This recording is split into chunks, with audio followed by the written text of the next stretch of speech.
বুড়িমারি থেকে তিস্তা,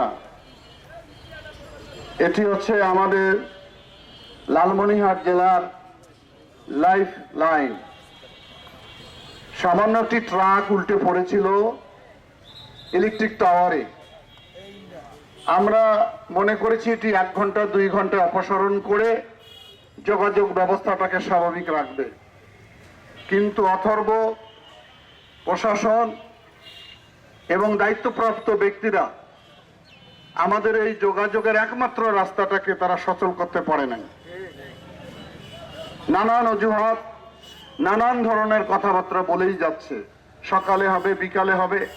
আমরা 7 দিন অপেক্ষা করলাম। আমি ব্যক্তিগতভাবে সব ডিপার্টমেন্টের সঙ্গে কথা বলেছি। একজন আরেকজনের কাছে দোষারোপ করে।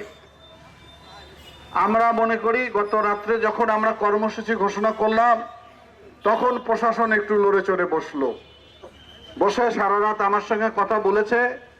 আমি বলেছি যে অতি সত্ত্বর মহিপুর ব্রিজের ব্যারিয়ার খুলে দেন আপনারা। এমার্জেন্সি যেখানে হয় সেখানে তো মানুষের বিকল্প ব্যবস্থা রাখতে হবে। এই জিনিসটাও এনারা চিন্তা করে নাই। প্রথম দিনে যদি ব্যারিয়ার খুলে দিত, তাহলে আমাদের এই সড়কের পাশের যে সড়কগুলো, ফিডার রোড, এগুলো ধ্বংসপ্রাপ্ত হতো না। আজকে কুলাঘাট দিয়ে যাবেন, আমি আসলাম, সে রাস্তা শেষ। মহেন্দ্রনগর বুড়ির বাজারের রাস্তা শেষ, কাজীচড়া রাস্তা শেষ।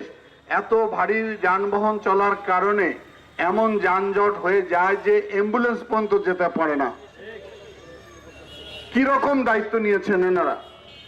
তারা আমাকে বলেছে যে আজকে দুপুরের আগেই মহিপুরের ব্রিজের ব্যারিয়ার খুলে দিবে এবং এই মহেন্দ্রনগর ব্রিজের বাম দিকে ডাইভারশন রোডেরও কাজ তারা দ্রুত গতিতে শেষ করবে। সে কারণে আমরা আমাদের কর্মসূচি উদ্বোধন করলাম বটে, কিন্তু এটা সাময়িকভাবে আমরা মনে করি দুপুর পর্যন্ত আমরা দেখব। যদি এই দুটি দাবি তারা আমাদের বাস্তবায়ন করে এবং অতি সত্বর যোগাযোগটাকে স্বাভাবিক করে দেয়, তাহলে আমরা আমাদের কর্মসূচি হয়তো চালাবো না। কিন্তু তা যদি না করে, আগামীকাল থেকে বৃহত্তর কর্মসূচি দিতে বাধ্য হব আমি।